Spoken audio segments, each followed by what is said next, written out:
Bom, já estamos, então, dando início à sessão da Câmara de Ensino, Ações Afirmativas e Assistência Estudantil da UFOB, né? Hoje nós vamos instalar a nossa Câmara e é muito importante trazer algumas informações sobre os trabalhos a serem desenvolvidos neste colegiado, né? A Câmara, ela é um órgão colegiado assessor permanente do Conselho Universitário, ela tem funções consultivas, normativas e deliberativas sobre matérias de cunho acadêmico, pedagógico, didático, de ação afirmativa e de assistência estudantil. Essa Câmara ela tem um papel importante na discussão e na proposição de políticas de ensino de graduação e de pós-graduação, perpassando desde o nosso sistema de ingresso, a promoção de uma permanência qualificada, a busca sempre incessante em termos de inclusão e o respeito à pluralidade, pensando sempre na obtenção do êxito do estudante, né? Constituir um órgão colegiado que se debruce e se dedique, em termos de tempo, a pautas específicas do ensino, tanto de graduação quanto de pós-graduação, é de extrema importância para a qualificação dos documentos que serão analisados por esse colegiado e também serão elaborados e emitidos. A instalação da Câmara de Ensino, Ações Afirmativas e Assistência Estudantil, nesse momento histórico de pandemia, ela é extremamente relevante, pensando nos impactos significativos e profundos que estão ocorrendo na educação superior, no país, de uma forma geral, no mundo, né? E os impactos também na nossa instituição. Para a instalação da Câmara, eu vou fazer a apresentação dos membros do nosso colégio, tá? Fazer o registro, e, na sequência, eu gostaria de abrir para que os conselheiros tivessem um tempo para se manifestarem com relação à importância desse órgão colegiado, e vou pedir apenas que fiquem atentos com relação aos tempos de fala, porque a gente ainda tem um outro ponto, que é o segundo ponto, né, que vai demorar um pouquinho mais. Então, eu vou fazer o registro, vou abrir aqui uma apresentação e fazer o registro dos nomes dos membros. Vou colocar em tela inteira.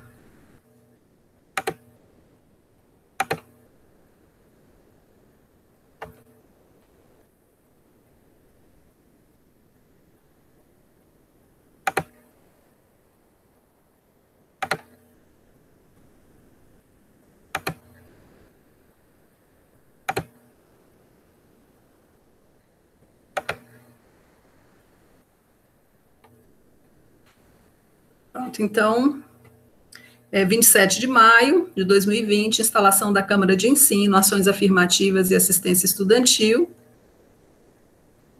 A composição da Câmara, ela foi constituída na última sessão ordinária do Conselho Universitário em 2019, né?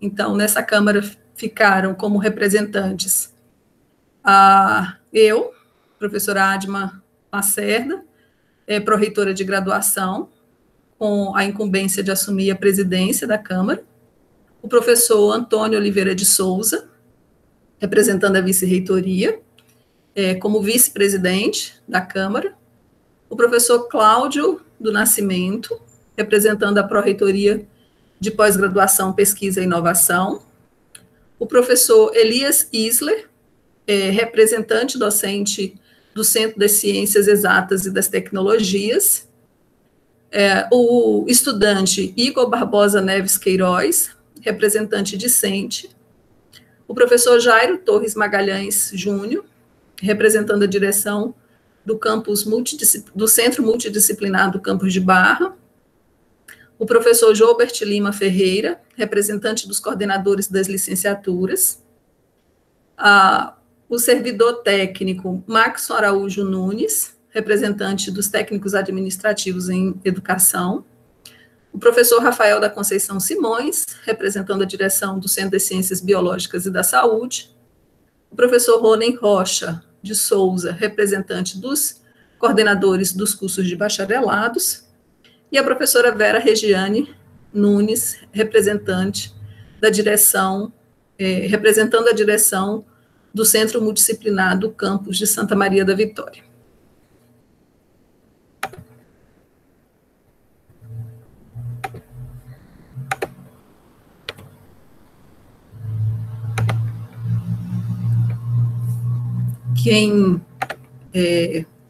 As pessoas podem se inscrever aqui no chat para registrarem suas falas.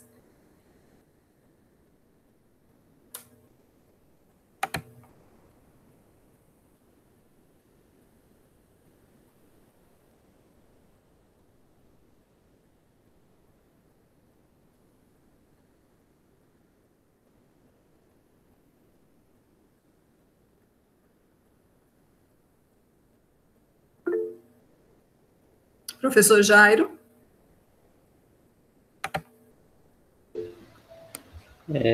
Boa tarde a todos os conselheiros e conselheiras. Boa tarde à presidente dessa Câmara, a professora Adma. Eu só queria manifestar a importância, né, reforçar, melhor dizendo, a importância desta Câmara nas discussões da nossa universidade. Sem dúvida alguma, essa Câmara talvez seja a que traz mais repercussão de maneira direta nesse momento agora, né, sobretudo que estamos vivenciando em relação à pandemia. Então, onde, como já bem relatado pela professora Adma, passamos por uma quebra de paradigma e, portanto, precisamos nos atentar, discutir, ver todos os impactos e fazer proposições. Tenho certeza, toda a comunidade acadêmica está esperando, aguardando por resposta, por sugestões de encaminhamento, e acredito que essas ideias precisam sair dessa Câmara, principalmente. Não exclusivamente, mas principalmente temos essa responsabilidade nesse momento. Então, só reforçar, todos e todas aqui os conselheiros têm ciência disso, mas acho que é importante a gente reforçar e manifestar o quanto, em todo momento da universidade, né, essa Câmara tem atribuições importantes, mas, sobretudo, nesse período agora em que vivenciamos. Então, é isso, parabenizar a indicação, né, do magnífico reitor da professora Adma como presidente dessa Câmara, junto com o professor Antônio como vice-presidente. Acredito que estamos muito bem representados e enfim, organizados para poder fazer frente às demandas que estão surgindo e vão continuar surgindo. É isso, obrigado.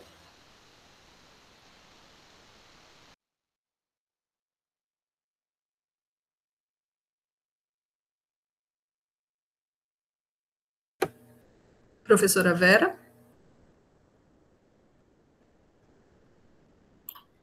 Boa tarde a todos e todas. Nós estamos em duas, só que a gente ultimamente somos minoria em alguns locais, né?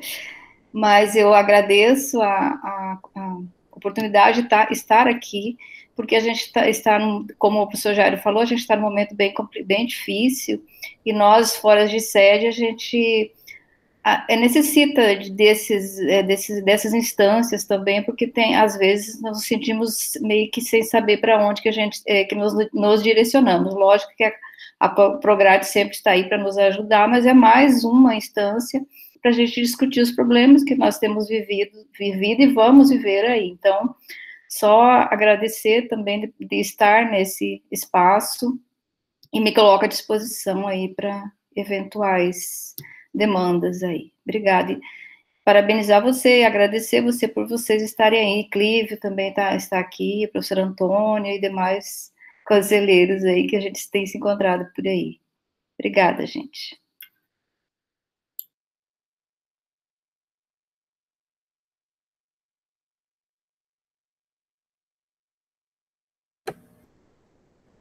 Mais alguém gostaria de se manifestar?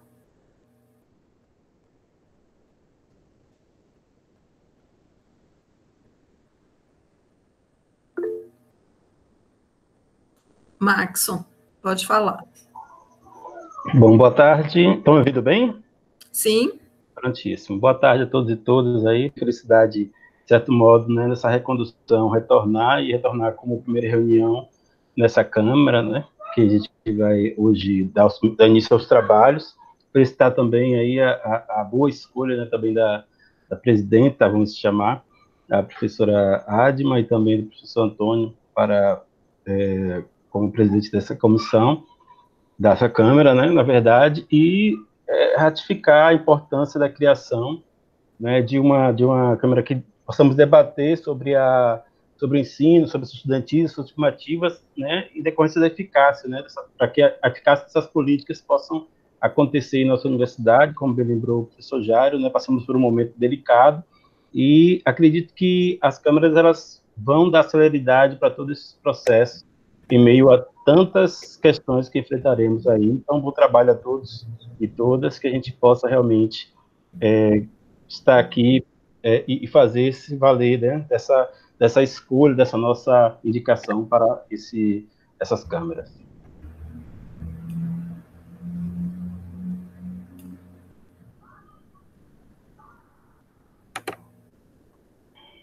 Professor Rony. Boa tarde, colegas, né? Boa tarde, professora Asma, professora Vera e demais conselheiros, né? Para a gente, realmente, assim, acho que a gente não gostaria de estar iniciando, né, os nossos trabalhos dessa maneira, né, por videoconferência, né? Mas eu acredito que a gente, que é do campus fora de sede, por videoconferência lá na nossa sala de reunião, né, professora Vera? É realmente um momento muito delicado que o país está passando. Eu acho que toda vez que a gente liga a TV ou abre a internet para ver uma notícia, acho que deixa cada vez mais a gente assustado, né, com uma situação, né, que o país se encontra, né, com um avanço exacerbado, né, da pandemia, né, mas a gente não pode parar, né, a gente precisa continuar, né, deliberando, né, e eu acredito que nós, né, conselheiros, né, escolhidos, no meu caso, assim, tanto eu quanto o professor Joubert aqui, né, fomos eleitos para representar, né, os coordenadores, né, eu acredito que a gente deva dar realmente, né, respostas, né, para a sociedade que sempre nos cobra de sermos proativos, né. Eu agradeço, assim, para mim é um momento ímpar, né, estar participando desse momento aqui na UFOB, não é, lugar que eu estou há quase 4 anos, tá? Então, desejar para todo mundo, né, e continuar nos cuidando, continuar cuidando das nossas famílias, e já estamos convidados para a reunião de sexta, né, e continuar nessa, né, depois daqui a gente já tem uma Educação em Foco, que eu tenho participado ativamente, tomara que a gente não se delongue muito, né, para a gente participar da Educação em Foco, né, que começa às 4, e aí na sexta a gente retomar com as nossas atividades. Olha, eu não liguei a câmera porque eu estou literalmente isolado em casa há 65 dias. Eu saí essa semana para tomar vacina com muito receio e voltei para cá. Então eu estou todo descabelado. Eu falo, olha, não vou chocar os colegas, não. Tá bom, gente? Então, muito obrigado mais uma vez por esse momento. Sem problemas. Mais alguém? Não, eu vou na sequência. Não? Bom, então, considerando como um ato formal, né, a gente declara, então, instalada a Câmara de Ensino, Ações Afirmativas e Assistência Estudantil do Conselho Universitário da Universidade Federal do Oeste da Bahia, né? Então, prosseguindo, né, nós temos algumas orientações sobre o funcionamento desta Câmara, e aí eu vou novamente projetar a apresentação.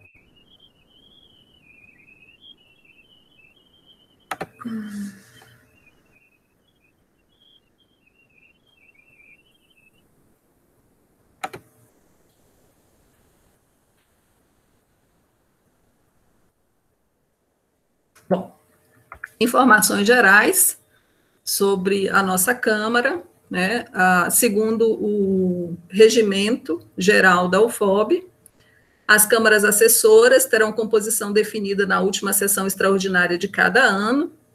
É importante a gente frisar que aquelas cadeiras, né, que tiverem substituição ou alteração ao longo desse ano de 2020, o representante que assumir a cadeira, ele permanece na Câmara em que está, né? Só ao final do ano é que poderá haver mudança de Câmara.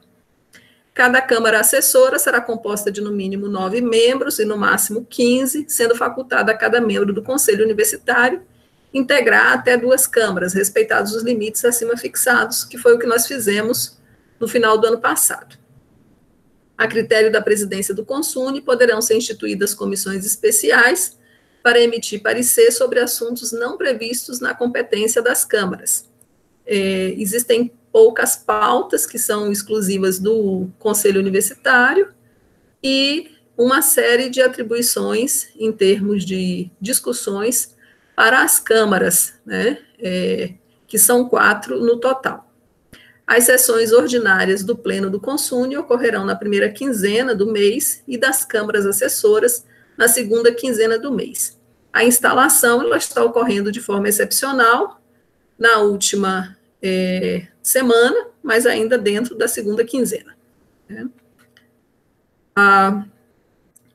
O slide do calendário de reuniões, ele não está aparecendo aqui para mim. Não sei se aparece para vocês. Mas aí depois, Gleiciane vai fazer o envio e também vai ficar disponível na página dos conselhos. Então, eu vou passar. As pautas, elas vão ter um fluxo bem delineado dentro do conselho e da Câmara, né? Então, as pautas consideradas como pautas acadêmicas, administrativas, que são aquelas relacionadas como solicitações de análises, de recursos e editais, essas pautas, os processos terão um relator designado para a emissão do parecer e, no caso de editais e outras regulamentações, será aberto um prazo para contribuições dos conselheiros. O relator, ele fará o acolhimento dessas contribuições e emitirá o parecer após ter analisado e considerado as contribuições. Ao final, o parecer será deliberado pela Câmara. As pautas sobre políticas de ensino, ações afirmativas e assistência estudantil, elas seguem um outro fluxo. Elas podem ter duas condições, né? Uma pauta que já vem encaminhada para a Câmara por um órgão ou unidade da universidade, com uma minuta dessa política, para essa pauta será designada comissão para acolher as contribuições da comunidade e fazer a compilação do documento. Caso não exista uma minuta prévia, a Câmara pode, então, designar uma comissão para a elaboração de uma proposta com abertura de prazo para contribuições da comunidade. Nos dois casos, haverá um período de apreciação da pauta pela comunidade. Esse prazo, ele vai ser estipulado pela Câmara, a depender da pauta, e nós vamos ter um link ou um e-mail para consulta pública. Na sequência, a comissão que foi designada e fez o acolhimento das apreciações da comunidade, a comissão, então, elabora o documento final e faz o encaminhamento para a Secretaria dos Órgãos de Deliberação Superior. É designado um relator para a emissão de parecer. Esse parecer também, o relator, antes de emitir o parecer, ele aguarda o período de contribuições da Câmara, já tendo ciência sobre o documento, e depois, então, ele emite o parecer, e esse parecer será pauta na Câmara para deliberação. Depois que as pautas forem deliberadas pela Câmara, nós teremos atos da presidência da Câmara e, de acordo com o artigo 42 do Regimento Geral da UFOB, na primeira reunião ordinária do Pleno do Consune, após as decisões da Câmara, né, a presidência fará o relato do que foi deliberado pela Câmara. O relato, então, ele tem aprovação pelo Pleno do Consune, e, nesse caso, vai ocorrer um ato de validação da decisão pelo presidente do Conselho, ou, em algum momento, a depender daquilo que administrativamente couber, o veto do presidente do Conselho, né?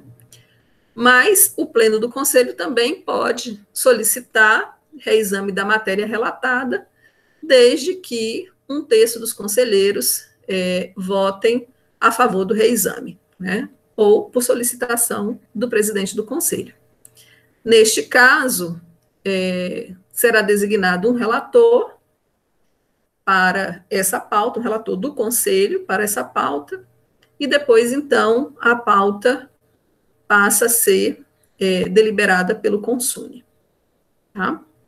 São ritos que estão previstos no nosso regimento geral. Algumas observações importantes: uma matéria que tramita em uma Câmara, no caso, que tramita na nossa, de ensino, né, ações afirmativas e assistência estudantil, ela poderá ser objeto de análise e pronunciamentos das demais câmaras, mediante requerimento do seu presidente, no prazo máximo de 30 dias. Tá? Então, a gente pode solicitar a uma outra Câmara que nos auxilie em termos de análise sobre uma determinada pauta.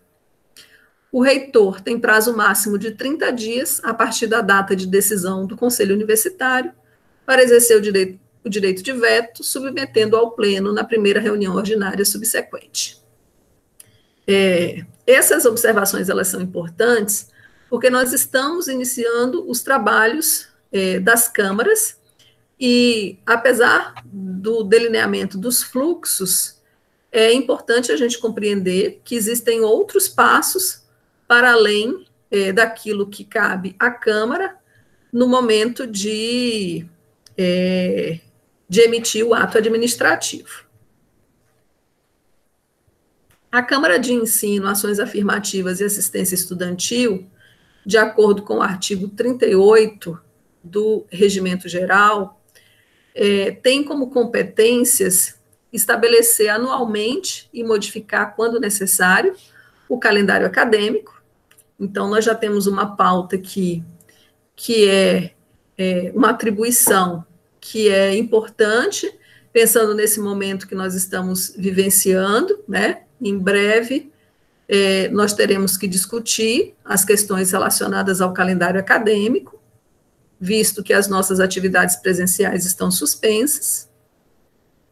Uma segunda atribuição é estabelecer diretrizes para a criação, funcionamento e avaliação de cursos de graduação e pós-graduação, pronunciar-se sobre as propostas de criação, modificação e extinção de cursos de graduação e de pós-graduação para fins de deliberação do Pleno, estabelecer políticas e diretrizes gerais de ensino, ações afirmativas e assistência estudantil, estabelecer as políticas e aprovar normas e calendário de processos seletivos de ingresso nos cursos de graduação e de pós-graduação da UFOB, deliberar sobre projetos de natureza institucional voltados para o ensino, assuntos estudantis.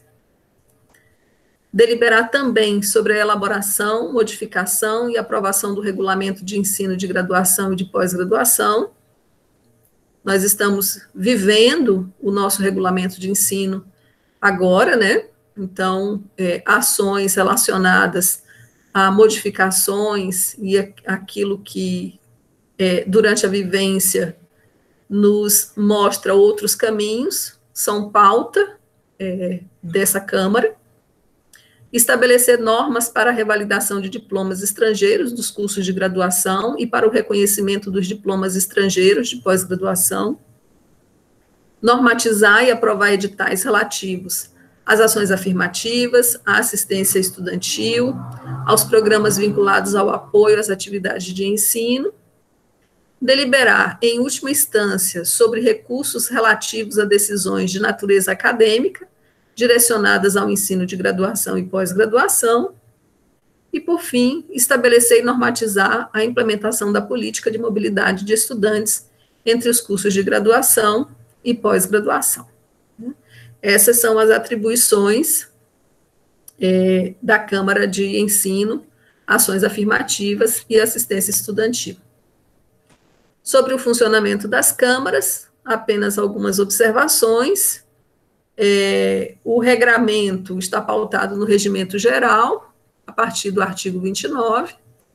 Nós temos reuniões ordinárias mensais, e já previsto no nosso calendário, no nosso cronograma de reuniões, a continuação da ordinária, para que a gente consiga concluir as pautas mensais, né, e não postergar para o mês seguinte, e a previsão também de reuniões extraordinárias. Nós vamos seguir o rito de publicização das pautas com antecedência, né, para que a comunidade possa ter conhecimento daquilo que vai ser discutido nas câmaras e, na sequência, então, no conselho, e também a publicização das deliberações. Nós temos previsto no regimento geral a obrigatoriedade de participação das reuniões, no sentido de que a prioridade do conselheiro é a participação na reunião dos órgãos superiores, quando ele é representante nesses órgãos. O quórum mínimo, o teto da reunião e o tempo de fala são observações que também vão sendo feitas ao longo das reuniões, para que a gente possa cumprir com aquilo que está programado. Nossas reuniões, elas serão gravadas, né? Nesse momento, a gente não está transmitindo a reunião. Nós temos a previsão de que essas gravações, elas serão disponibilizadas no mesmo canal do Consune, só que em uma pasta própria da Câmara, né? Então, não fica difícil para o membro da comunidade, assim como para quem é externo à nossa comunidade, ter acesso às gravações daquilo que foi deliberado e discutido nas nossas reuniões.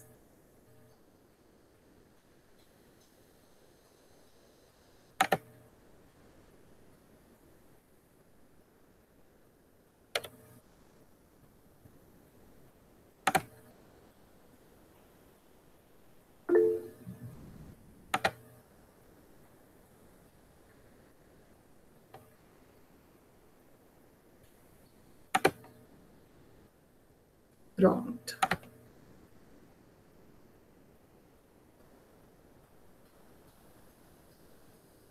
Jairo tinha pedido a palavra anteriormente e eu passei. Não, foi agora mesmo. Pronto. Então, obrigado pela cessão da palavra. Eu fiquei com a dúvida, conselheira Adma, em relação a, quando você apresentou o fluxo, em relação ao artigo, o que prevê o artigo 42 do Regimento Geral, né? E como lido, que ele prevê que as deliberações das câmaras serão relatadas pelo presidente da Câmara na primeira reunião ordinária do Pleno do Consune, que, a critério do presidente do Conselho ou de pelo menos um terço dos conselheiros, poderá reexaminar as matérias relatadas. Então, minha dúvida é a seguinte, quando essa Câmara fizer alguma deliberação, a senhora, como presidente da Câmara, vai fazer somente o relato ou vai colocar em discussão no Pleno? É porque, da maneira, eu entendo, fazendo a leitura do artigo 42, que é só um relato para que os demais conselheiros, né, do Pleno possam ter ciência do que está sendo discutido e que foi decidido. Mas no fluxo apresentado, me ficou parecendo, não sei se foi confusão minha ou se realmente dá essa impressão, que iria ser colocado em discussão. Então, minha pergunta é nesse sentido, e já pegando esse gancho, se, então, necessariamente, qualquer coisa que for deliberada aqui, a gente precisaria aguardar uma reunião do Pleno para que isso possa ser encaminhado? Como é que seria esse fluxo? Conselheiro Jaime, o artigo 42, ele diz assim, que as deliberações das câmaras assessoras permanentes serão relatadas pelo presidente da Câmara na primeira reunião ordinária do Pleno do Consune. Então, até esse ponto do artigo, a gente entende de que o que a presidência da Câmara fará no Consune é o relato daquilo que foi discutido e deliberado pela Câmara, né? Mas na sequência do artigo 42, ele diz assim, a critério do presidente do Conselho, ou de pelo menos um terço dos conselheiros, poderá reexaminar as matérias relatadas. Então, após a conclusão das atividades da Câmara e da deliberação da Câmara, caberá um ato administrativo do presidente da Câmara. Na próxima reunião do Consune, isto será relatado. Se houver manifestação do Conselho que deseja alterar uma parte ou todo daquilo que for deliberado, então, que foi deliberado pela Câmara, né, haverá uma votação para isso, porque isso só pode ser reexaminado com um terço do Conselho, solicitando, então, que seja feito um reexame. Se, por um acaso, uma pauta que foi deliberada pela Câmara, houve ato administrativo da presidência, e o presidente, por consulta, por exemplo, à Procuradoria, um artigo de uma resolução que nós aprovamos, aquele artigo não poderia, então, o presidente do Conselho pode vetar aquele artigo. Mesmo, ou um edital que a gente publique, ele pode ser posteriormente retificado em função de uma alteração solicitada pelo Conselho Superior. Não significa que todas as nossas pautas terão que ser apreciadas pelo Conselho Universitário. Elas serão relatadas. Apenas nos casos em que houver solicitação de reexame da matéria, é que isso vai acontecer. Se me permite, então, só para confirmar, no caso de uma discussão, por exemplo, de um edital, após a deliberação e aprovação nesta Câmara, a gente já poderia publicar esse edital, divulgar, enfim, para a comunidade, ou precisaríamos aguardar esse relato e essa confirmação, vamos dizer assim, do Pleno? Essa seria a dúvida principal. Hoje eu fiz uma consulta à presidência do Conselho em relação a uma dúvida relacionada a isso, e a presidência do Conselho indicou que, nesse caso, a gente tem o ato deliberativo, né, o ato administrativo da presidência da Câmara, mas sabendo que esse ato ele pode ser revisto. Então, no caso de um edital, poderia ocorrer uma retificação do edital, caso isso não coadunasse com o previsto pelo Conselho. Tá? Certo, obrigado. Professor, conselheiro Antônio? Isso. Boa tarde, presidente, professor Adma, boa tarde, conselheiros e conselheiras. É só mesmo para complementar acho que a segunda pergunta do conselheiro Jairo, que só ver se eu anotei a pergunta. Qualquer deliberação da Câmara precisa ir ao pleno, né? Acho que ele fez essa pergunta. Isso. Isso, né? Assim, então, existem alguns atos, né, que até eles fogem aquela discussão nossa lá do fluxo, que por exemplo, né, como a Câmara ela pode ser consultada em algum momento por uma unidade, digamos, dar um exemplo, né, para, de repente, ilustrar mais. A direção de Barra, né, tem alguma dúvida lá, né, sobre, digamos, algum ato que seja da Câmara de Gestão Administrativa. Ela pode remeter essa dúvida para a Câmara delibera, né, vai ter um parecerista, vai direto para a Câmara, delibera, e nessa situação não irá para o pleno, né? Não subirá ao teu pleno, volta para o solicitante, né? Então, seria uma situação, professor Jair, que daí, para a sua segunda pergunta, né? A primeira, professor Adma já respondeu, né? Mas é que, assim, e também, né? Esse caso aí é um caso consultivo, né? Então, não se trata, nesse caso aí, de editais ou de política, é apenas situação consultiva.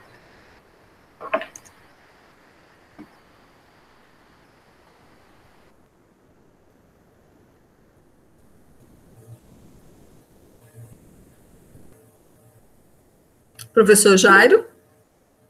Contemplado? Bom.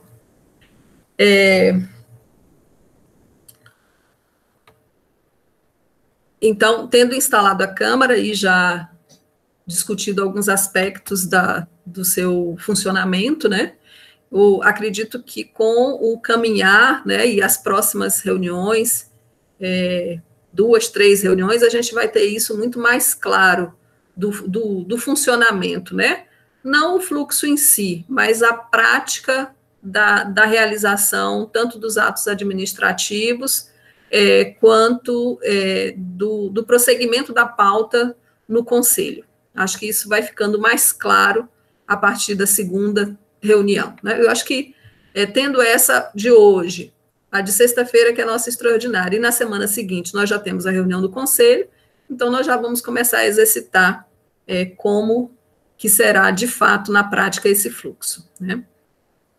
Então, para o segundo ponto de pauta, nós convidamos o coordenador de ensino de graduação.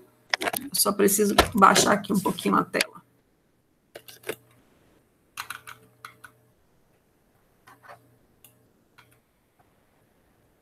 O coordenador de ensino de graduação da Pró-Reitoria de Graduação da UFOB, para uma análise sobre o cenário da educação superior neste período de pandemia.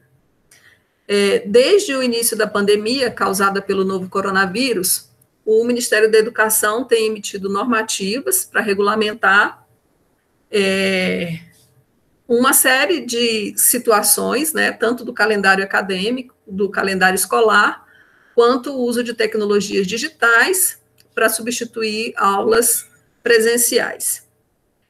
Nesse ínterim, desde 17 de março, nós tivemos a publicação das portarias 343, que dispõe sobre a substituição de aulas presenciais por aulas em meios digitais, as portarias 345, 395, 473, que autorizam em caráter excepcional a substituição das disciplinas presenciais em andamento por aulas que utilizem meios e tecnologias de informação e comunicação.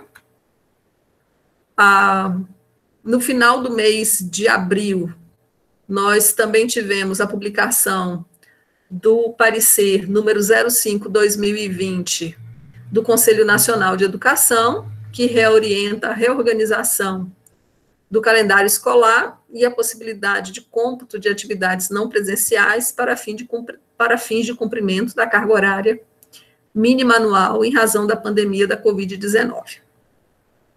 Nesta semana, nós recebemos também, enquanto pró-reitoria, um ofício da Secretaria de Regulação da Educação Superior, que, em alguns aspectos, discorda de pontos do parecer do Conselho Nacional sobre a substituição das aulas práticas, também das práticas profissionais e dos estágios. O Conselho Nacional de Educação havia considerado a possibilidade de substituição dessas atividades por aulas não presenciais, né? E aí a Secretaria de Regulação indica a proibição disso. Bom, institucionalmente, nós temos algumas ações, né? Nós suspendemos as aulas presenciais a partir da publicação da Portaria 69 de 2020 do Gabinete da Reitoria, implementamos o Programa de Formação Continuada Educação em Foco, para discutir os desafios da educação superior em tempos de crise, integrando, assim, a nossa comunidade acadêmica, né, docentes, técnicos, estudantes, e também a comunidade externa. Nós temos tido a participação de profissionais da educação de diversas instituições, e promovemos uma autoavaliação sobre os limites institucionais aplicados ao ensino remoto. Nós temos também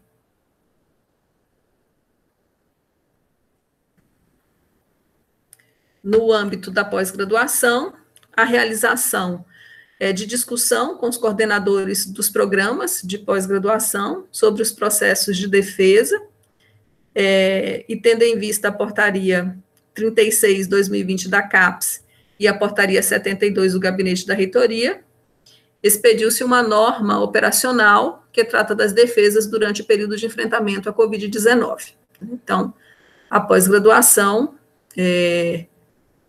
já tem uma normativa operacional com relação à apresentação das defesas. A CAPES também emitiu portaria com prorrogação de bolsas por até 3 meses, e a ProPGP solicitou aos orientadores justificativas para a prorrogação, né? Já tivemos, ao longo desses 2 meses, apresentação e defesas e qualificação dos programas de pós-graduação aqui na UFOP. Tá? Aí eu vou passar a palavra para o professor Clívio Pimentel, que é o coordenador da Coordenadoria de Ensino de Graduação, para que ele faça uma explanação sobre esses aspectos.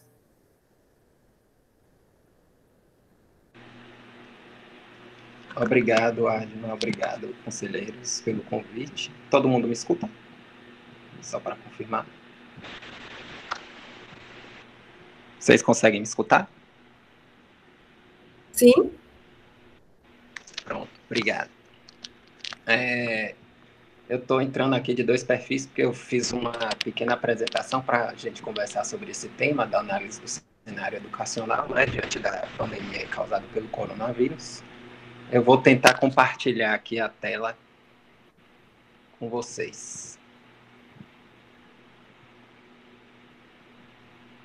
Deixa eu ver.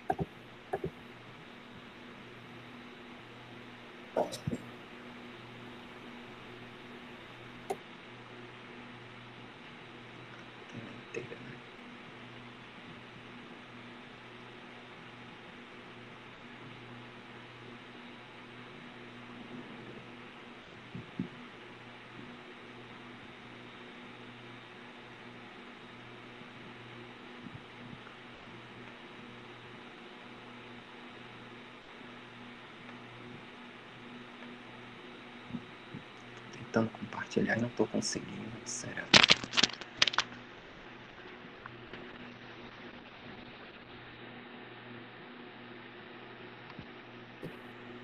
Na hora que aparece a tela pequenininha, Clive, você precisa clicar nela.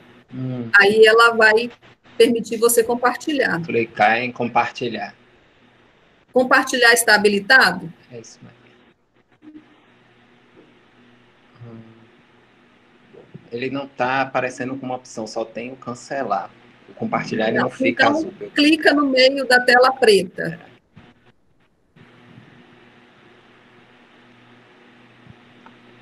Ah, pronto. Agora. Pronto, aí aparece o compartilhar. Porque eu não tinha selecionado. Isso. Vocês veem a tela? Sim. Acho que sim, né? Sim. Pronto. Então, vou tentar não me alongar muito, mas eu confesso que a análise desse cenário em andamento, é um cenário e um contexto em andamento, me deu foram muitos links, são muitos os links possíveis, né? Então, fiquei um pouco preocupado sobre conseguir trazer uma leitura desse cenário que pudesse ser representativa dos debates, né? Em torno das questões educacionais. Bom, uma primeira questão que eu acho importante considerar é o contexto, né? A ideia de contexto aqui que eu trabalhei para essa fala é como uma unidade interpretativa formada aí pela reunião de interrelação de fatores e circunstâncias que acompanham o evento. Então, ao selecionar, por exemplo, muitas variadas fontes aqui, eu criei um contexto e, ao mesmo tempo, por lidar com tantas questões materiais e concretas, né, da realidade, eu também, o contexto antecedeu, em algumas medidas, a interpretação que eu estou dando aqui. Então, estou trazendo isso justamente para a gente entender que um contexto ele é sempre uma unidade interpretativa muito baseada naquilo que a gente seleciona para reunir, para entrelaçar e para conversar. Com isso, eu quero dizer que ele é muito mais, e no debate educacional, ele está surgindo muito mais como uma força ativa, né, formante, que participa muitas vezes determinando o evento, do que como um pano de fundo sobre o qual a gente opera políticas, né? Então, a gente, por exemplo, tem contexto da inserção e da situação, que pode dizer respeito à própria localidade de uma instituição educativa, a sua história, por exemplo, de matrículas, o perfil dessas matrículas, né? Por exemplo, temos dados de 2018 que 80% dos estudantes da UFOB são de contexto, solicitam, né? São de contexto de vulnerabilidade socioeconômica. Então, esse é um tipo de contexto de dado muito concreto que poderia ser categorizado ali como um contexto de inserção. Contextos materiais que dizem respeito a servidores, materiais concretos, edifícios, infraestrutura tecnológica e tudo mais. O contexto externo a gente chama, eu tentei abordar muito no sentido das políticas externas, como o Adma já citou aí na introdução, muitas delas que estão sendo produzidas para viabilizar o trabalho nesse momento. E culturas profissionais que são mais de respeito à cultura que os profissionais da instituição apresentam, né? Então, por exemplo, cultura profissional muito atrelada à atividade com presença física, ou culturas profissionais atreladas com habilidades relativas à educação online, educação à distância ou educação remota. Então, todas essas culturas de aprendizagem, também dos discentes, aprendizagem e trabalho dos técnicos administrativos, tudo isso está aqui, está dentro dessa categoria. Então, o que eu vou... Estou trazendo essa ideia de contexto aqui preliminarmente para a gente entender que é um cenário complexo e que ele também aborda materialidades e também interpretações dos fatos, né? E resolvi, então, trabalhar com esse debate aqui com vocês em 3 níveis, né? Contexto mundo, contexto Brasil e contexto Bahia. E aí eu fiz alguns recortes de dados nessa apresentação, né? Primeiro de tudo, eu acho que é um contexto de pandemia, né, que a gente está vivendo e que aponta aí para uma situação de emergência sanitária e de saúde pública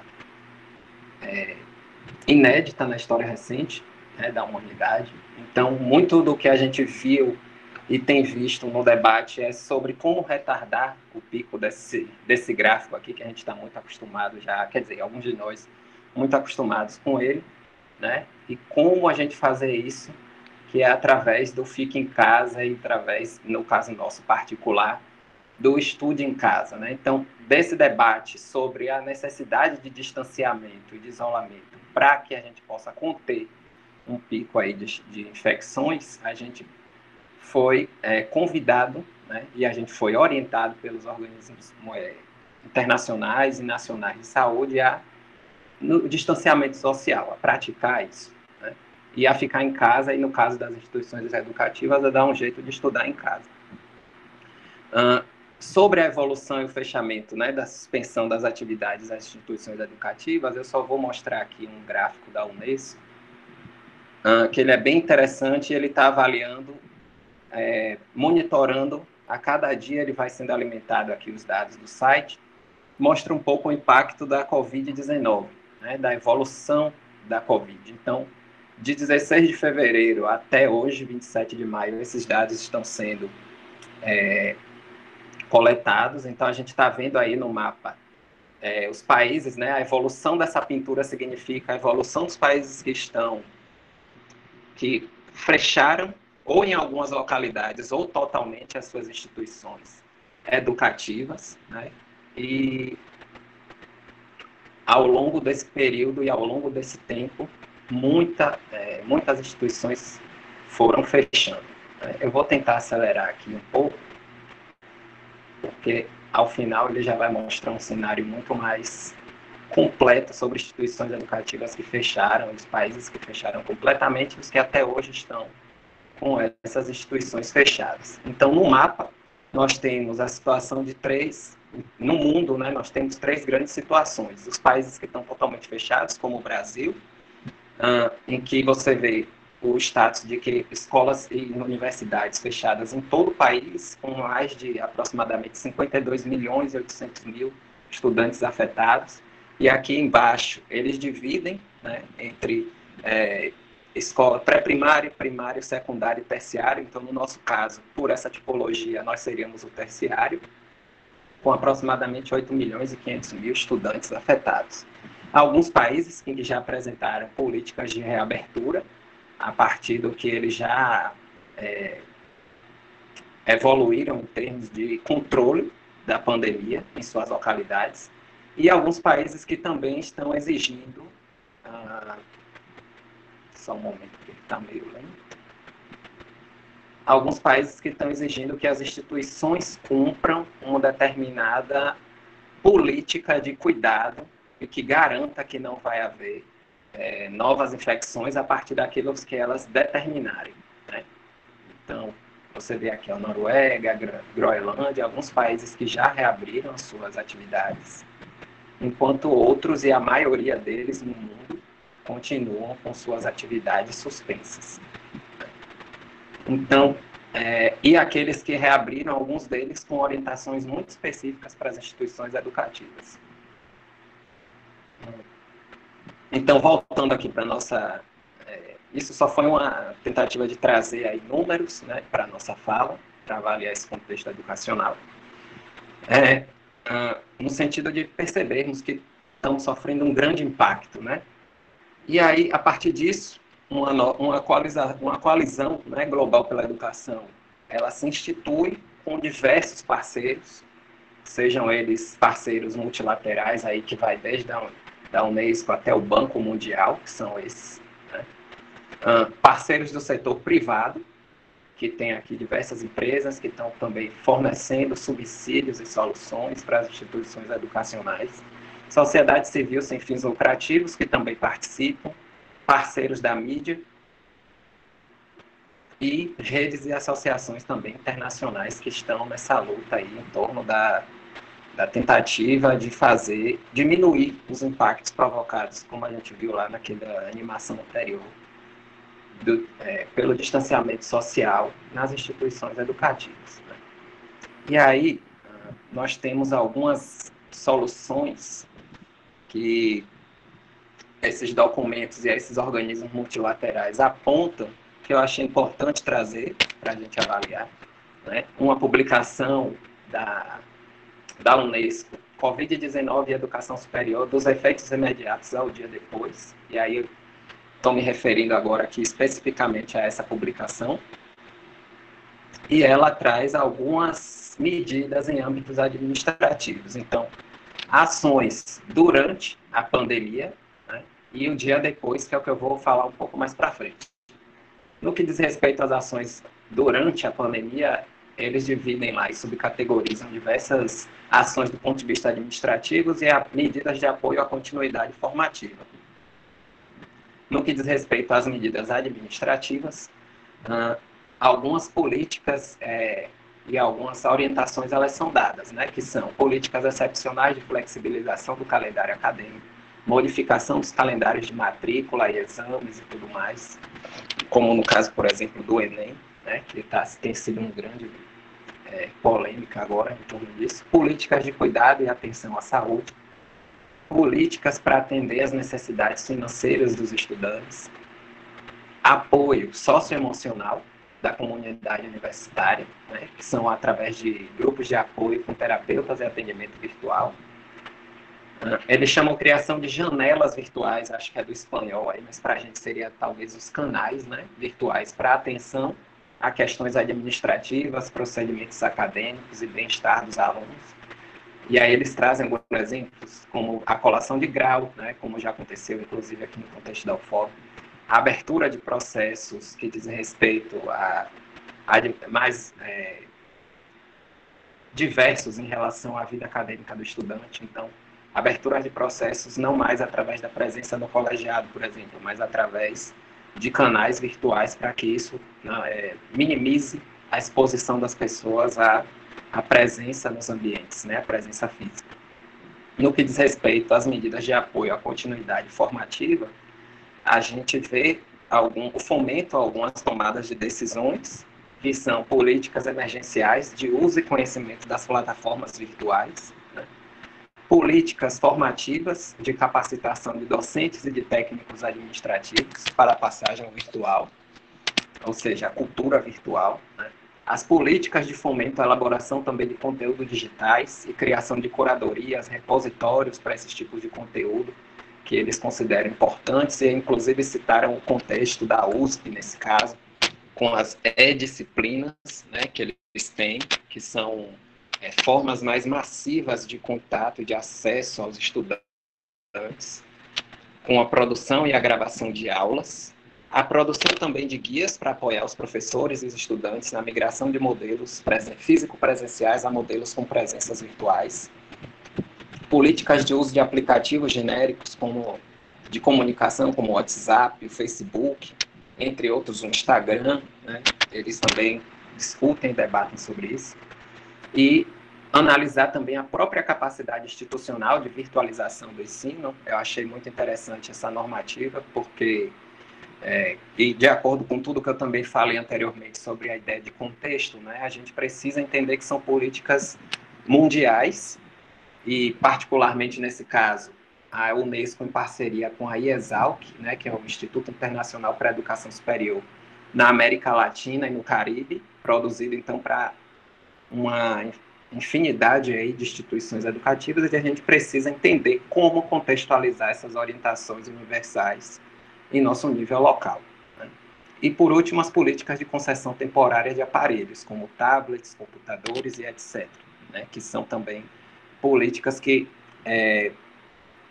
buscam viabilizar o contato dos professores com os estudantes e nesse momento de pandemia e distanciamento social, ou seja, como como a instituição pode cobrir essa demanda, né, de conexão e de conectividade, de acesso pelos estudantes, sem também jogar unicamente a responsabilidade para que as pessoas tenham isso em suas casas,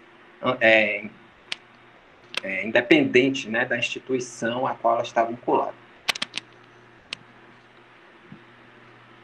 No capítulo, no tópico Preparando-se para o Dia Depois, tem alguns princípios básicos que eles defendem, que são preparar-se a tempo para a retomada dessas aulas, né, evitando a precipitação e oferecendo desde o primeiro momento clareza na comunicação com toda a comunidade e segurança administrativa e acadêmica para o pessoal, né, se colocando no novo contexto com orientações adequadas e sabendo antecipadamente sobre todas as disposições, e também relativo à retomada das atividades em salas de aula, né, das instituições de ensino superior. Ela deve ser vista como uma oportunidade também de repensar e redesenhar os processos de ensino-aprendizagem, né, aproveitando aí as lições que o uso das tecnologias pode nos fornecer.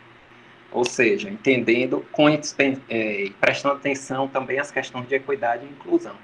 Ou seja, entender como esse momento ele pode nos fazer repensar, né, as nossas interações físicas presenciais, até no sentido de melhor aproveitá-las quando a gente está fazendo a aula presencial ali com a presença física nossa, né?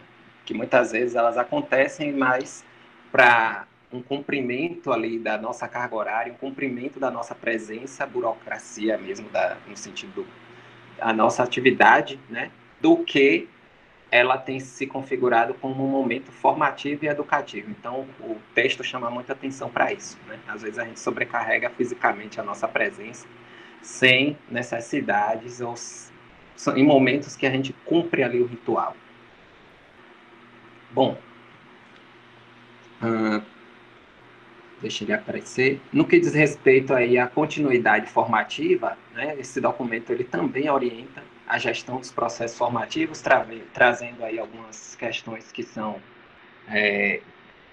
orientações para as instituições, no sentido de fornecer, por exemplo, um gabinete de crise, cujo foco esteja principalmente na continuidade e equidade, né, incorporando elementos técnicos e pedagógicos e a voz dos principais atores.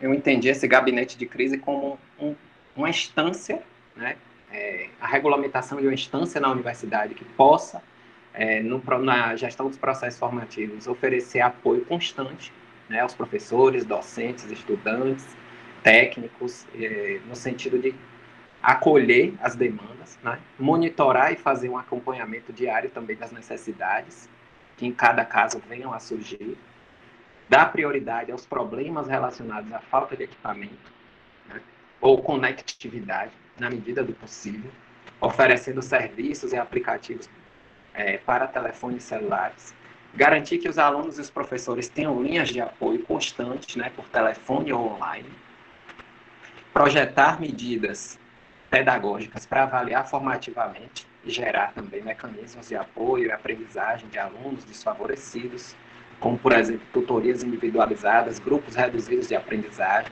escolas de estudos, no nosso caso, que eles chamam lá no documento de escola de verão ou inverno, né? Eu achei que não cabia muito a gente dividir com base nessas estações, então eu achei que talvez uma escola de estudos que já existe, nossa. Mas essas iniciativas como uns seminários compensatórios, né? Como medidas compensatórias que não venham também a sobrecarregar, né, a presença. Documentar também atividades pedagógicas introduzidas e quais são os impactos dela, aprender com os erros, né, e escalar a digitalização, que eles chamam.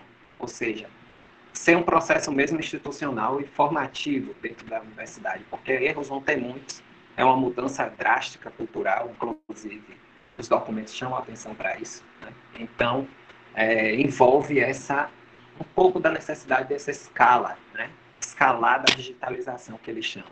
Hibridização, aprendizagem ubíqua. Aprendizagem ubíqua, que eles chamam, é um termo muito recente da educação online, que está ligado a uma aprendizagem muito descontínua e muito instantânea, né?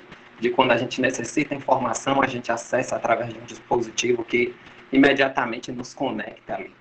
Então, é esse tipo de aprendizagem que pode ser oferecida, as tecnologias podem nos favorecer no debate, que eles chamam a atenção para isso. E também promover reflexões internas sobre a renovação dos modelos de ensino e aprendizagem, né? Como oficinas constantes de inovação pedagógica docente, ou seja, investir na formação dos professores para que essa renovação dos modelos de ensino e aprendizagem ela possa acontecer.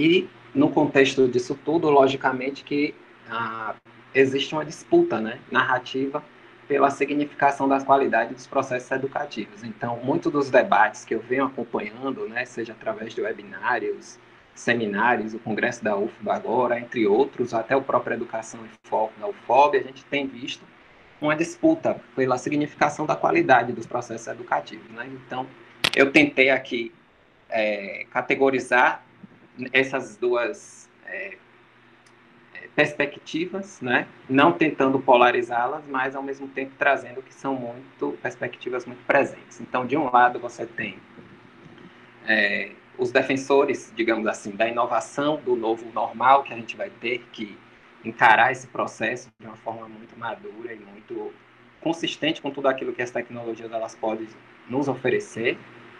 E aí a gente tem o conceito de inovação como um elemento fundante e estruturante de todo o pensamento. E do outro lado, a gente tem aqui um meme que eu trouxe, que circulou por diversas páginas de internet, está aí como um símbolo cultural de debate intenso, né, nos webinários e congressos, que é um notebook e a frase lá da obra de René Magritte, só que agora remodificada, isso não é uma escola, né? O contexto original aqui, a figura é um cachimbo, e a frase é, isso não é um cachimbo. Então, nesse aspecto, nós temos também a defesa de um momento de... na verdade, a gente não viveria um novo normal, mas a gente viveria constante anormalidade, né? Então, os defensores dessa perspectiva estão trabalhando muito nessa ideia.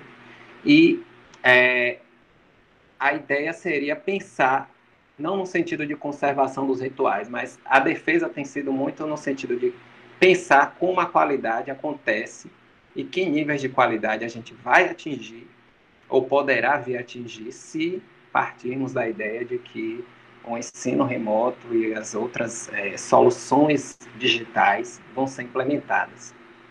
Logicamente que, como toda categorização, ela empobrece, né? Muito do que está de um lado também está do outro. Eu gosto de chamar a atenção para isso, para a gente não ser injusto com nenhum dos dois lados, né? E desse debate, o que eu quero chamar a atenção é que emerge a discussão sobre a inclusão digital, né? A infra-exclusão e os excluídos digitais, que é um grande debate que eu acho que todas as instituições estão precisando encarar nesse momento. Até porque uma das grandes soluções tem sido a educação online e a busca de formas de contato virtual com nossos estudantes. A infoexclusão diz respeito aqui a um fenômeno muito maior, né, que é a infoexclusão no sentido de falta de condições de acesso, e os excluídos digitais, que eu percebi em algumas definições, além da condição e de todas as questões do acesso, tem também as competências para transitar no cyberespaço, ou seja, você pode ter, como eu tenho um computador aqui, estou conectado com um iPad também, porque o microfone do computador está quebrado, mas eu preciso de competências e habilidades para conseguir também transitar por aqui. E desse debate sobre as condições de inclusão e de acesso, né, o que tem surgido muito é que existem diversas implicações para o significado do que significa a hashtag Fica em Casa e também do que significa o estudo em casa, né? E aí eu trouxe dois grandes charges que também circulam e fazem a gente pensar de condições, por exemplo, nessa imagem, domiciliares muito distintas, né? Possivelmente, em algumas residências, você tem domicílios que as pessoas têm a exclusividade do seu ambiente dentro daquele domicílio para fazer o que bem entender. Em outros casos, o domicílio ele é compartilhado e por muitos, né? Os ambientes dentro do domicílio, às vezes, só tem um único ambiente que é compartilhado por muitas pessoas. Então, a qualidade de vida em confinamento, as condições biopsicossociais, as condições domiciliares de estudo, tem sido alvo de grande debate, assim como as condições de acesso, a desigualdade entre currículos online e offline e a desigualdade entre soluções síncronas e assíncronas de estudo, né? E eu trouxe também aqui uma outra imagem, que ela se refere ao Enem, né? Mostra duas condições muito categorizadas de condições, mas que também nos dão a pensar sobre as desigualdades, né? Um estudante com uma condição muito menor de estudo e outro que com diversos recursos que podem auxiliar aí o debate ou o estudo dele nesse momento. O que foi que aconteceu? Acho que eu voltei. Deixa eu voltar aqui para o ponto que a gente parou. Bom, saindo do contexto mundo e indo para o contexto Brasil, eu vou dar uma acelerada, porque senão a gente vai ficar muito tempo, né? E daqui a pouco tem a educação em foco. É porque falar disso é muito complexo, gente. Me desculpem. E aí eu precisei trazer coisas para fundamentar bem o cenário. Nós temos aí no Brasil aproximadamente, né, segundo aqueles dados da Unesco, 58 milhões de estudantes afetados. A Adma já citou essas duas portarias, ou tanto a portaria de 17 de março, que permitiu a substituição, portaria do MEC, permitiu a substituição das aulas presenciais por meios digitais, que eu não vou debruçar aqui, como também um parecer do CNE, que foi aprovado em 28 de abril de 2020, e dentre todas essas orientações, em 14 de maio é publicado um artigo no G1, na Educação, que somente 6 das 69 universidades federais elas conseguiram já adotar o ensino à distância, né? Aí com todas as dificuldades e com todas as questões internas dessas instituições que permitiram algumas delas avançarem e outras não, né? Então, o link está aqui, inclusive. E dentro do parecer do CNE, nós temos algumas sinalizações também importantes, né? Como adotar a substituição das disciplinas, e aí especificamente para o ensino superior, né? Adotar a substituição dessas disciplinas presenciais por aulas não presenciais, adotar a substituição de atividades presenciais relacionadas à avaliação, TCC, laboratórios e tudo mais, considerando o modelo de mediação das tecnologias, e a Adma já adiantou que algumas dessas diretrizes foram vetadas, né? Foram recusadas pela Secretaria de Regulação.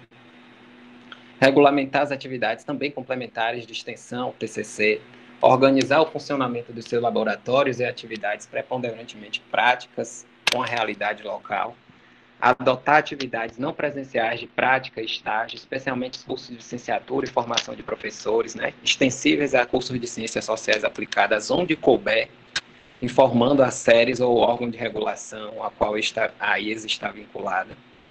Os cursos, disciplinas, etapas e metodologias adotadas, né? Adotar a oferta da modalidade à distância ou não presencial às disciplinas teórico-cognitivas dos cursos da área de saúde, independente do período em que são ofertadas.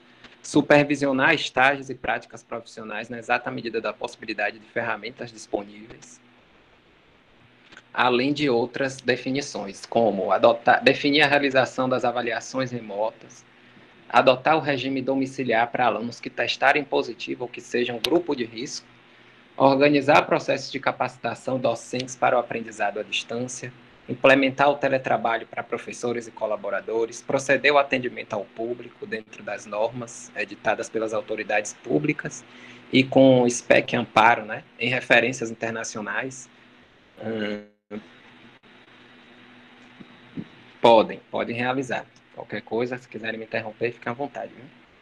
Reorganização também dos ambientes virtuais e outras tecnologias, a oferta de atividades online assíncronas, de acordo com a disponibilidade tecnológica, realização também de atividades online síncronas. Síncrona é no mesmo tempo, onde estamos aqui agora conectados, embora geograficamente dispersos. E assíncronas não, poderia ser um vídeo no YouTube que você gravou, ok, 10 minutos.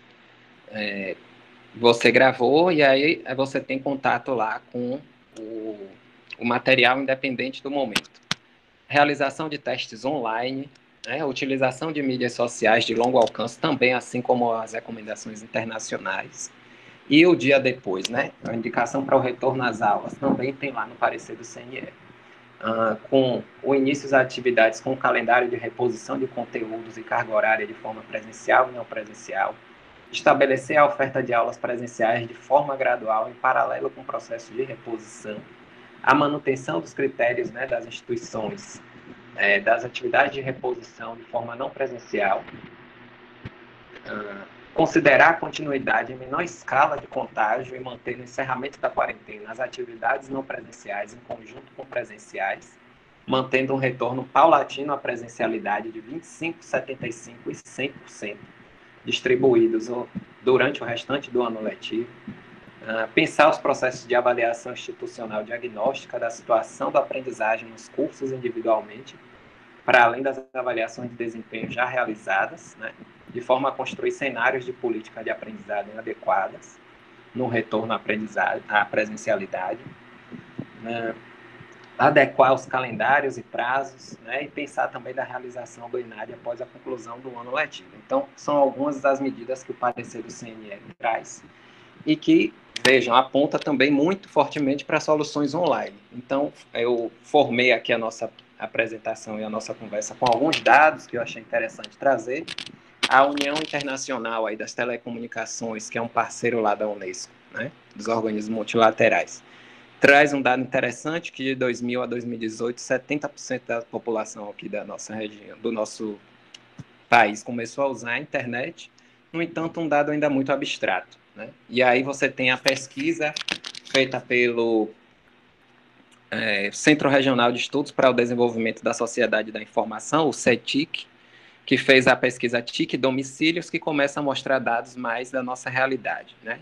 Domicílios com acesso à internet, então aí, num total de 67% contra 33%.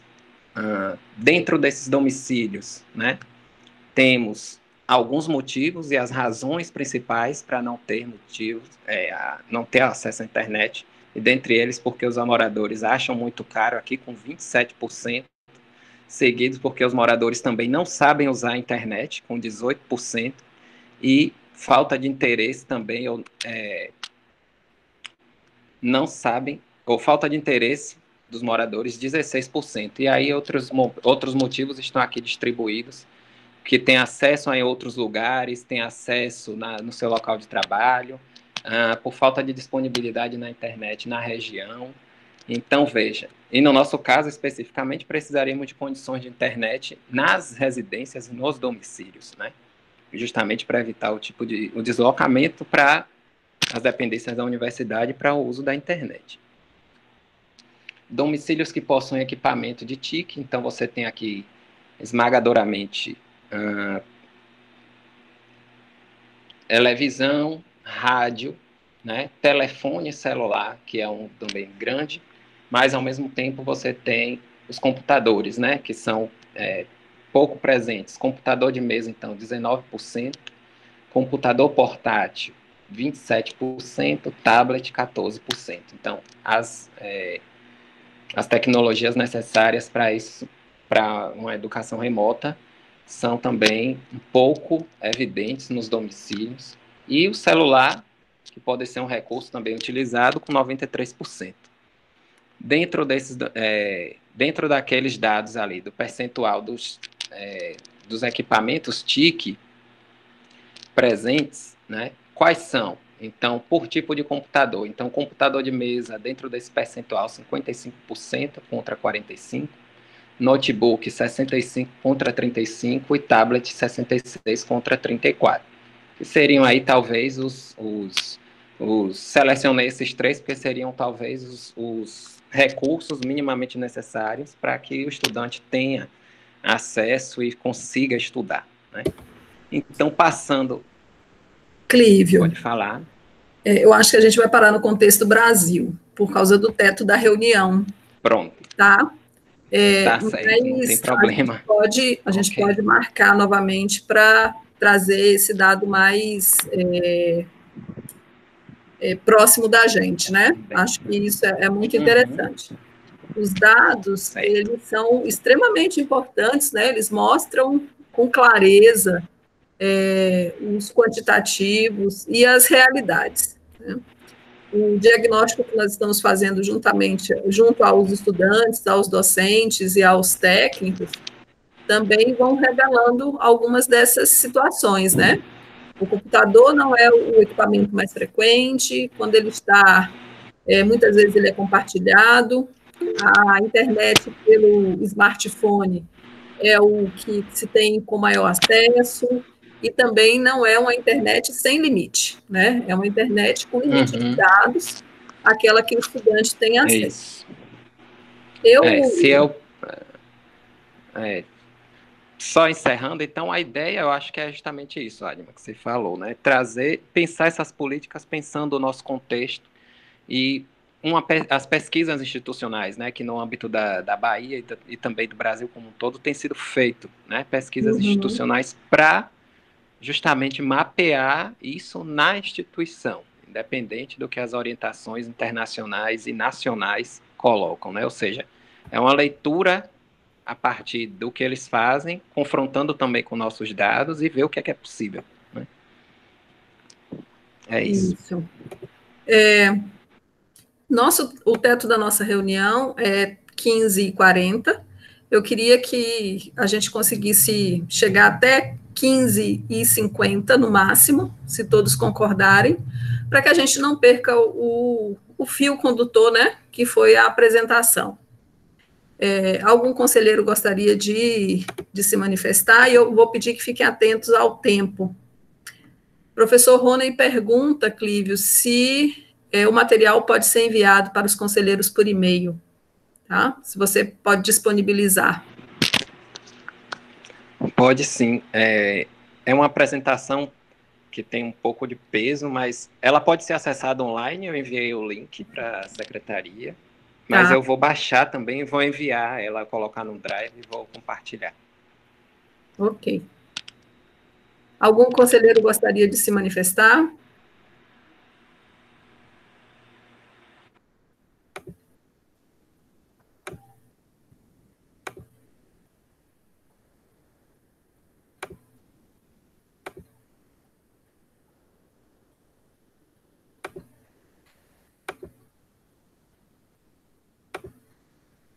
Não? Então, eu gostaria de fazer um encaminhamento, que é a gente constituir uma comissão dentro da Câmara de Ensino, para que a gente possa discutir essas ações, né, que têm vindo. Observem que ela não são ações vindas somente do âmbito do governo brasileiro, mas mundialmente, né, algumas dessas políticas elas estão sendo tomadas com relação à flexibilização, com relação à capacitação, à formação, que é a palavra melhor, né, em termos de profissionais da educação para esse novo contexto, a política de formação e elaboração de conteúdos digitais. Então, são diversos aspectos que podem ser discutidos com a nossa comunidade. O programa Educação em Foco, ele tem buscado trazer especialistas que já têm uma ampla experiência nas discussões e na publicação de trabalhos sobre educação online, ensino remoto, e essas discussões elas têm sido importantes, mas nós ainda, institucionalmente, não dialogamos, mesmo que virtualmente, com os nossos docentes, com os nossos técnicos e com os nossos estudantes, buscando essa aproximação daquilo que tanto os profissionais quanto os estudantes da nossa comunidade estão pensando sobre essas ações, né? E essa aproximação com a comunidade, ela é extremamente importante, porque mesmo que a gente tenha ações institucionais, essas ações elas só poderão ser implementadas com eficácia se nós tivermos uma interação com a nossa comunidade, né? Então, eu gostaria de ouvir os conselheiros sobre a possibilidade, né, da gente compor uma comissão. Como a nossa extraordinária já foi chamada e ela já tem a pauta fechada, nós podemos levar a proposição ao conselho, para que o conselho, né, emita a portaria, porque assim o trâmite ficaria mais rápido, né? Como não era pauta dessa reunião, deliberação sobre composição de comissão, a gente tira o encaminhamento e encaminha na semana que vem para o conselho, apresenta ao conselho.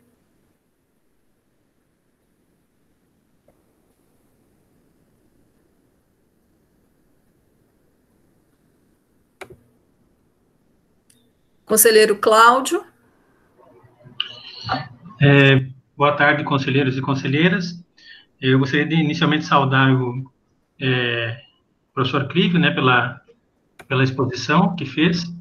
De fato, acho que essa questão desse novo normal vai estar nos colocando num contexto não experimentado antes e trazendo uma série de questionamentos, né, tanto para o ensino da graduação como da pós-graduação. Acho bastante pertinente esse encaminhamento, presidente, professor Ádio, porque, de fato, nós vamos ter que discutir as nossas realidades aqui, que se assemelham de alguns locais, mas são semelhantes em relação a outros, né? Então, na própria pós-graduação aqui, nós conseguimos, digamos, alguns programas já têm um certo encaminhamento em relação ao ensino à distância, ou não presencial, no caso, né? No caso do mestrado profissional, mas em outros, não. Então, de fato, é muito necessário que nós pensemos com bastante cuidado todas essas discussões e tendo em vista o que a gente não sabe ainda, mas o retorno das atividades, nem da maneira como serão, mas devem acontecer em algum momento, né? Então, seria isso. Certo. Quando a gente fala de retorno das atividades, a gente não tem um prazo, né? Um prazo para isso. Mas é muito importante, enquanto órgão colegiado, que a gente comece a pensar quais são as condições para o retorno, né? Mesmo que esse retorno demore 2 meses, demore 4 meses, demore 6 meses, mais do que 6 meses. Mas como é que a universidade vai lidar? A gente já tem algumas normativas, né, dando uma orientação sobre isso, mas precisamos pensar conjuntamente.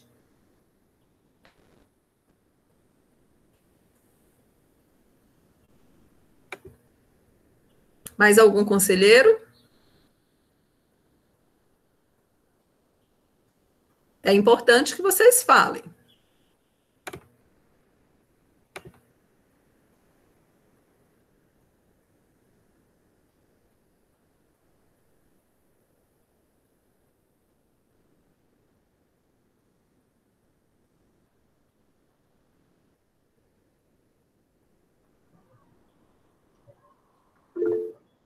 Professor Rony.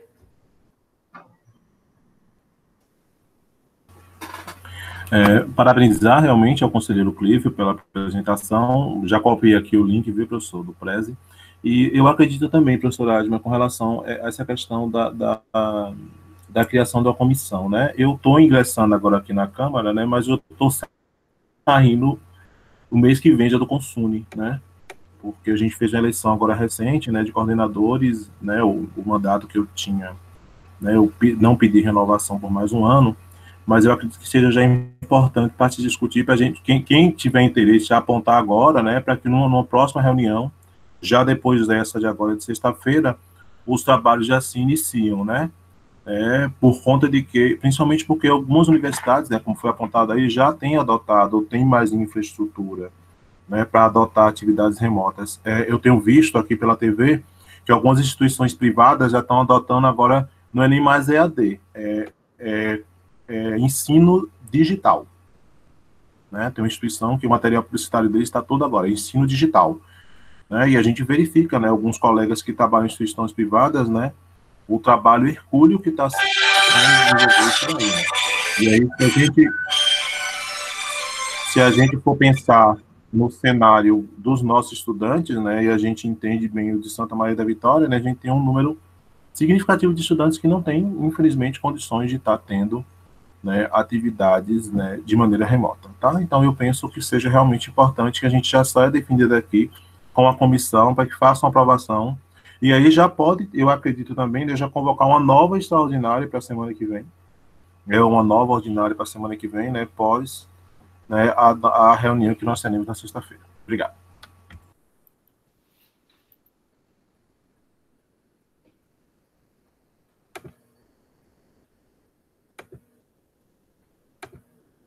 Bom, considerando o tempo, o teto da nossa reunião, né, eu tinha pedido mais 10 minutos, então, há consenso de que nós podemos, então, ou por ato administrativo, isso a gente verifica depois da reunião, tá? Como é que isso será feito, mas a Câmara faz o encaminhamento de que seja constituída uma comissão para dialogar com a comunidade acadêmica sobre essas questões.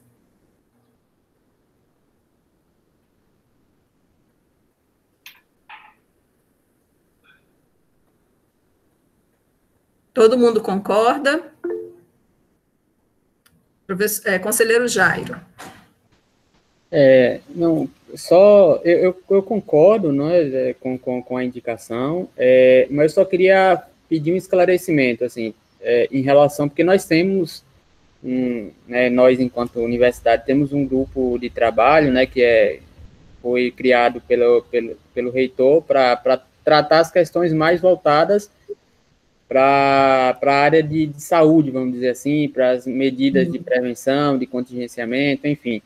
Aí só entender, e, né, para ficar claro, que são atividades diferentes, né, e talvez em alguns momentos esses grupos possam trabalhar em paralelo, mas ter essa diferenciação. Mas de antemão, só deixo o meu acordo.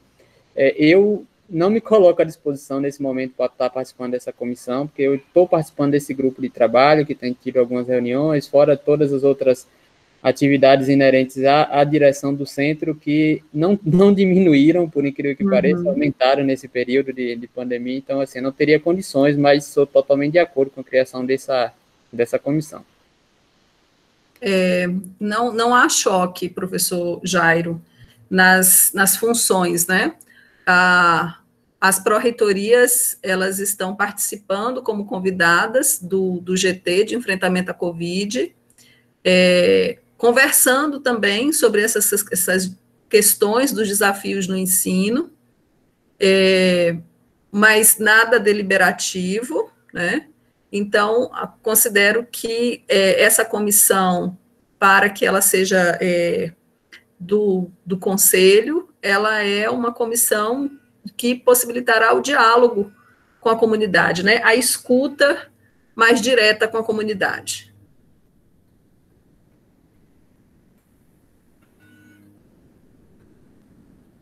Nós podemos, então, considerar o encaminhamento. Eu peço às pessoas só que manifestem. Vamos fazer o seguinte, né? Aqueles que concordam, permaneçam como estão, não é necessariamente uma votação, mas só para que eu possa saber, aqueles que concordam na criação de uma comissão, permaneçam como estão, aqueles que não concordam, podem se manifestar aqui no chat.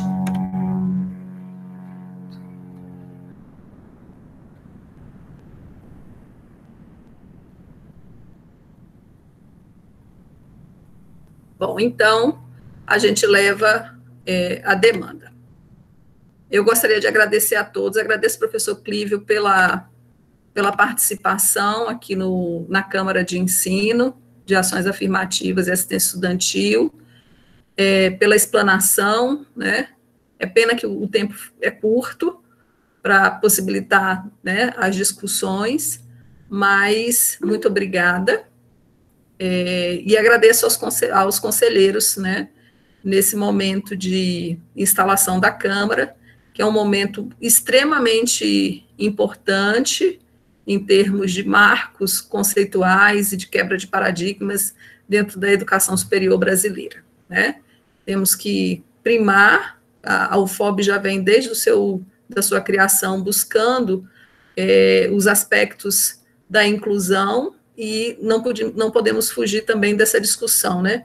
Clívio colocou dois aspectos, que é a infoexclusão e os excluídos digitais, que nós precisamos reconhecer dentro da nossa instituição qual é a nossa condição, qual é a nossa capacidade, né? Em termos de infraestrutura, mas também do acesso dos nossos estudantes e dos nossos docentes. Então, muito obrigada a todos, eu encerro a reunião.